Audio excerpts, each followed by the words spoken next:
Welcome to part 17 of SSC PYQ series on algebra. आज का हमारा सवाल पूछा गया था एसएससी सीएचएसएल के अंदर। इसके जो ऑप्शंस हैं वो देखने में बहुत ही डरावने हैं और कोई भी बच्चा ऑप्शंस देख के स्किप कर सकता है। लेकिन हम देखेंगे स्टेप बाय स्टेप कि कैसे इस सवाल में ऑप्शंस डरावने होने के बावजूद भी ये एक ईजी सवाल है। हमें इसमें x power four minus one upon X power four निकालना है और ये दिया हुआ है। अब ये हम कैसे निकालेंगे? देखो, x power four minus one upon X power four को हम लिख सकते हैं एक्स स्क्वायर का square minus one upon X square का स्क्वायर। अब इसमें हम ए स्क्वायर माइनस बी स्क्वायर का फॉर्मूला लगाएंगे, ए प्लस बी ए माइनस बी, तो ये कुछ ये हो जाएगा। यानी कि हमें इसकी वैल्यू निकालनी है। अब पहला टर्म है x square plus one upon X square, ये हम कैसे निकालेंगे? हमें दिया हुआ है x plus one upon X, तो ऑब्वियसली इसका स्क्वायर करके निकालेंगे। X plus one upon x हमें ये दिया हुआ है, यानी 25/12 दिया हुआ है। इसका हम स्क्वायर करेंगे तो कुछ ये आएगा। अब इसका जब हम स्क्वायर करते हैं तो ए स्क्वायर प्लस बी स्क्वायर मैंने लिख दिया, और टू ए बी जब करते हैं तो टू भी आता है, तो सब्ट्रैक्ट कर देंगे टू को, तो हमारा x square plus one upon X square निकल चुका है, यानी कि ये हमारा आ चुका है। अब हमें निकालना है x square minus one upon X square. वो हम कैसे निकालते हैं? X plus one upon X और X minus one upon X. ठीक है, अब एक्स माइनस, देखो X plus one upon X तो हमें दिया हुआ है। अब X minus one upon X हम कैसे निकालेंगे? तो देखो, हमें पता है कि ये होता है, और X square plus one upon X square हमने अभी अभी निकाला है। अब हमें निकालना है x minus one upon X, तो हम क्या करेंगे, इसको लिख देंगे x minus one upon x, इसका एक्स का स्क्वायर प्लस टू। ऐसा हम लिख सकते हैं, इसको हम ऐसे लिख सकते हैं क्योंकि ये क्या होगा, x square plus one upon X square minus two. लेकिन हमें ये बनाना है तो प्लस टू करना पड़ेगा ताकि ये बन जाए। अब यहाँ से हम आसानी से x minus one upon x निकाल सकते हैं। कैसे निकालेंगे? टू सब्ट्रैक्ट कर देंगे और फिर अंडर रूट ले लेंगे। ठीक है, तो हमारी जो x minus one upon x की वैल्यू है सॉल्व करने पे वो आएगी 7/12। अब यहाँ पे माइनस 7/12 भी आता है, लेकिन जो क्वेश्चन में कंडीशन दी हुई है वो है एक्स जो है वन से बड़ा है। जब भी एक्स वन से बड़ा होता है तो इस टाइप का expression x minus one upon x कभी भी नेगेटिव नहीं हो सकता है। आप एक्स की कोई भी वैल्यू लेके देख लो जो कि वन से बड़ी हो, तो हमेशा आपका जो ये x minus one upon x वाला एक्सप्रेशन है वो नेगेटिव नहीं आएगा, हमेशा पॉजिटिव आएगा। इसलिए हम -7/12 नहीं ले सकते, हमने +7/12 ले लिया। अब X power four minus one upon X power four जो था हमारा वो कुछ ये था, X square plus one upon X square और X square minus one upon X square. हमने ये निकाल लिया था पहले, और इसके लिए हमें X plus one upon X और X minus one upon X चाहिए था, तो मैंने इसको कुछ ऐसे लिख दिया। अब जो वैल्यूज़ ये हमें दी हुई है पहले ही क्वेश्चन में वो मैंने लिख दी, ये हमने निकाल लिया और ये भी हमने निकाल लिया। अब इतना बड़ा सॉल्व करने की हमें ज़रूरत नहीं है, क्योंकि अगर हम देखेंगे तो इसका जो न्यूमरेटर है वो क्या है, 25, और हमें 7 दिया हुआ है। ठीक है, अब देखो डिनोमिनेटर तो जो है वो सब में ही सेम है, यानी कि डिनोमिनेटर की हमें चिंता करने की ज़रूरत नहीं है, हम न्यूमरेटर की चिंता करते हैं।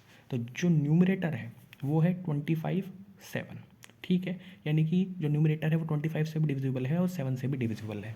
अब 25 से डिविजिबल कब होता है नंबर? जब उसकी जो लास्ट की दो डिजिट है वो या तो 00 हो, या 25 हो, या 50 हो, या 75 हो। हम देख सकते हैं थर्ड और फोर्थ ऑप्शन में 85 है लास्ट डिजिट, लास्ट की टू डिजिट्स, और यहाँ पे 95 है, यानी कि ये दोनों ऑप्शन इनकरेक्ट है। लेकिन यहाँ पे 75, 25 है, यानी कि इन दोनों में से एक ऑप्शन हो सकता है। अब साथ में हमें 7 भी दिया हुआ है। अब देखो 7 से भी डिविजिबल होना चाहिए, तो हम जब चेक करेंगे कि इन दोनों में से कौन सा ऐसा न्यूमरेटर है जो 7 से डिविजिबल है, तो हमें पता लगेगा कि जो फर्स्ट वाला है वो फर्स्ट ऑप्शन जो है हमारा करेक्ट होगा। तो इस तरीके से इस क्वेश्चन को हम सॉल्व करेंगे। अगले सवाल की तरफ बढ़ते हैं। ये भी एसएससी सीएचएसएल में पूछा गया था। अब इसमें हमें इस एक्सप्रेशन की वैल्यू निकालनी है, और हमें एक्स की वैल्यू 9999 दी हुई है। अब इस 9999 देख के कोई बच्चा सोच सकता है कि हो सकता है हम इसमें 10,000 बनाने की कोशिश करेंगे, लेकिन ये सवाल 10,000 बनाए बिना ही सॉल्व हो जाएगा। यहाँ पे कंफ्यूज कर सकता है कि हो सकता है हम 10,000 बनाएं, लेकिन उसकी ज़रूरत हमें नहीं पड़ेगी। ये बहुत ईजिली बेसिक मेथड से सॉल्व हो जाएगा। क्या हम करें, हमें ये दिया हुआ है तो इसको हम ओपन कर लेते हैं, और ऊपर हम क्या कर सकते हैं, एक्स कॉमन ले लेते हैं, यही कर सकते हैं और तो क्या। एक्स कॉमन ले लिया और ये लिख दिया। इसको हमने पूरा सॉल्व किया तो हमारा ये आएगा, यहाँ से 6x कैंसिल हो जाएगा और ये बचेगा। अब इसमें हम क्या कर सकते हैं, 3 कॉमन आ रहा है तो चलो 3 कॉमन ले लेते हैं। तो हम देखेंगे कि अरे न्यूमरेटर डिनोमिनेटर दोनों ही सेम है, तो हम इनको कैंसिल कर सकते हैं और हमारा बचेगा x/3, और ईजिली फिर हम x की वैल्यू 9999 डालेंगे तो हमारा आंसर आ जाएगा 3rd। तो इस तरीके से इस क्वेश्चन को सॉल्व करेंगे। अगले सवाल की तरफ बढ़ते हैं जो पूछा गया था एसएससी सीजीएल टीयर 1 के अंदर। इसमें हमें x + y + z 0 दिया हुआ है। अब जैसे ही हमें x + y + z 0 दिखता है तो हमें एक फॉर्मूला याद आता है, x³ + y³ + z³ जो है वो 3xyz होगा। लेकिन जो एक्सप्रेशन है उसमें ऐसा कुछ नहीं दिया हुआ, तो हम वो यूज़ नहीं कर सकते। तो अब x + y + z 0 है तो इसमें हम क्या यूज़ कर सकते हैं, x plus y plus z का होल स्क्वायर, तो वही हम यूज़ करेंगे। ये ज़ीरो दिया हुआ है तो इसका होल स्क्वायर जो है ये भी ज़ीरो हो जाएगा। ठीक है, अब हमें न्यूमरेटर में जो एक्सप्रेशन निकालना है उसके न्यूमरेटर में x square plus Y square plus Z square दिया हुआ है, और यहाँ भी हमें X square plus Z Y square plus Z square मिल गया।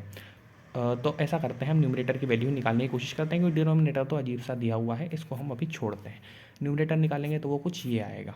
अब देखो डिनोमिनेटर में लिखा हुआ है वाई जेड, अच्छा, और आप ध्यान से देखोगे तो यहाँ भी वाई जेड आ रहा है, तो ऐसा करते हैं एक बार वाई जेड को छोड़ देते हैं और इन दोनों टर्म में कॉमन लेते हैं। इन दोनों टर्म में हम कॉमन लेंगे तो एक्स कॉमन आएगा और वाई प्लस जेड बचेगा, और बस यहीं ये सवाल सॉल्व हो जाएगा। वाई प्लस जेड है, वाई प्लस जेड की वैल्यू हम क्या लिख सकते हैं, माइनस एक्स लिख सकते हैं। वाई प्लस जेड की वैल्यू माइनस एक्स लिखेंगे तो हमारा आ जाएगा minus x square plus y z. अब लेकिन डिनोमिनेटर में x square minus y z है, तो ऐसा करते हैं माइनस को बाहर निकाल लेते हैं, तो x square minus y z हो जाएगा। अब ये सवाल सॉल्व हो चुका है, हमारा एक्सप्रेशन कुछ ये था, इसकी वैल्यू हमने निकाल ली और इसकी वैल्यू हमने वही रख दी, तो हमारा आंसर 2 आ गया। अब कोई सोच सकता था इसमें हम वैल्यू पुट करके भी कर सकते हैं, हाँ बिल्कुल वैल्यू पुट करके भी कर सकते हैं, लेकिन 0 0 0 पुट नहीं कर सकते, 0 0 पुट करेंगे तो 0/0 आ जाएगा। तो ऐसा करते हैं हम यहाँ पे, अगर वैल्यू पुट करने वाली मेथड से करना है तो x को 2 ले लेते हैं, y को -1 और z को -1, इनका सम 0 हो गया, यानी कंडीशन सेटिस्फाई होगी। और वही वैल्यूज़ को हम जब जो एक्सप्रेशन दिया हुआ था उसमें रखेंगे तो भी 2 आ जाएगा। दोनों मेथड से हम सॉल्व कर सकते हैं।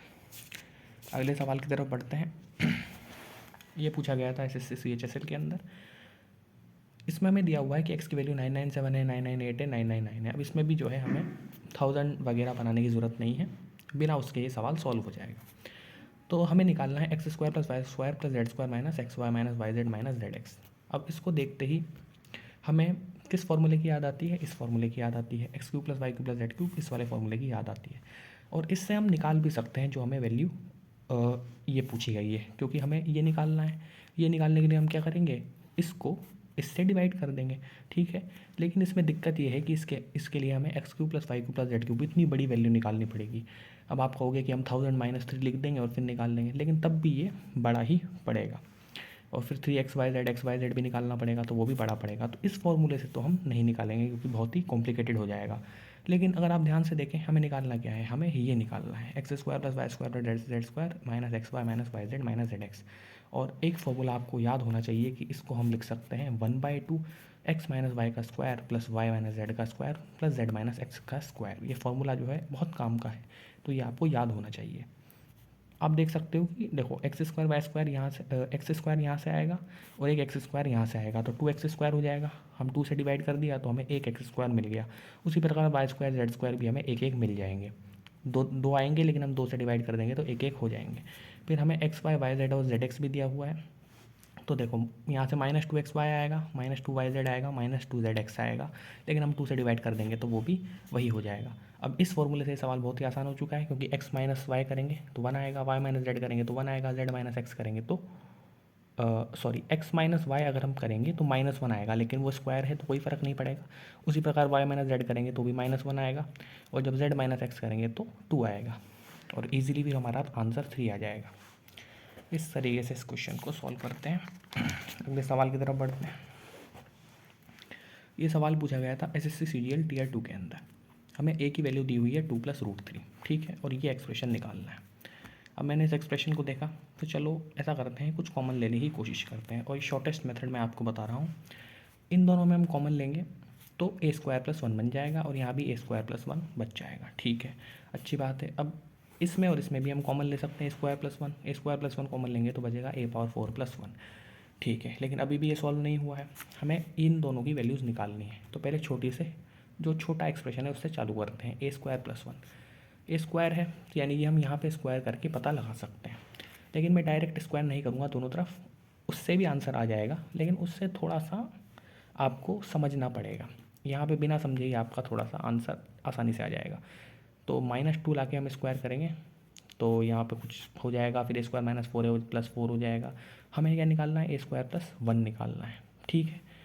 तो मैं जो -1 है इसको इधर लेके आऊँगा तो a² + 1 4a आ जाएगा, ठीक है। अब जो सोच रहे होंगे हम डायरेक्ट क्यों नहीं कर सकते, डायरेक्ट भी कर सकते हैं। डायरेक्ट आप करोगे तो भी आ जाएगा, a² आएगा 4 + 3 मैंने लगाया फॉर्मूला a² + b² + 2ab, तो 4√3, ठीक है। a² b² और ये 2ab, तो मेरा जो ए स्क्वायर आएगा वो क्या आएगा 7 + 4√3। अब मुझे निकालना क्या है A² + 1, तो दोनों तरफ मैं 1 ऐड करूँगा तो आ जाएगा A² + 1 की वैल्यू 8 + 4√3। ठीक है, अब मैं यहाँ पे 4 कॉमन ले सकता हूँ, 4 में कॉमन लूँगा तो बचेगा 2 + √3, और 2 + √3 की जो वैल्यू है वो क्या है, A है। तो यानी कि जो मेरा A² + 1 है वो क्या आ गया, 4A आ गया, और यहाँ से भी 4A आया है। तो दोनों तरीके से आप कर सकते हैं। अब यहाँ पे एक्स्ट्रा स्टेप ये हुआ कि हमें 4 यहाँ पे कॉमन लेना पड़ा, फिर 2 + √3 आया, और फिर 2 + √3 को हमें देखना पड़ा क्वेश्चन में कि वो A दे रखा है। लेकिन यहाँ पे ऐसा हमें करने की ज़रूरत नहीं पड़ी, डायरेक्ट ही हमारा A² + 1 हमें दिख गया। तो इस वाले से करने से दिक्कत ये है कि आपको हो सकता है 2 + √3 नहीं समझ में आए कि हम क्या रखेंगे, आपका ध्यान क्वेश्चन में ना जाए तो आपको पता ना लग पाए कि यहाँ पे ए रखना पड़ेगा, इसीलिए ये वाला थोड़ा सा रिलायबल मेथड है। तो A² + 1 जो है वो 4A हो गया।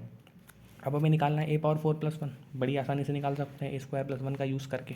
तो A⁴ + 1 क्या होगा, A² + 1 का स्क्वायर माइनस 2A²। ठीक है, आसान। अब A² + 1 की वैल्यू क्या है, 4A है, तो 4A का स्क्वायर हो गया माइनस 2A का स्क्वायर, यानी कि 14A²। अब हम वैल्यू पुट करेंगे और हमारा आंसर आ जाएगा। इसकी वैल्यू क्या आई है, 14A², इसकी क्या आई है 4A, और नीचे A³ दिया हुआ है, ऊपर से भी A³ आएगा तो वो तो कैंसिल हो जाएगा, बाकी बचेगा 56। तो 4th ऑप्शन हमारा करेक्ट हो जाएगा। मिलते हैं आगे की वीडियोस में।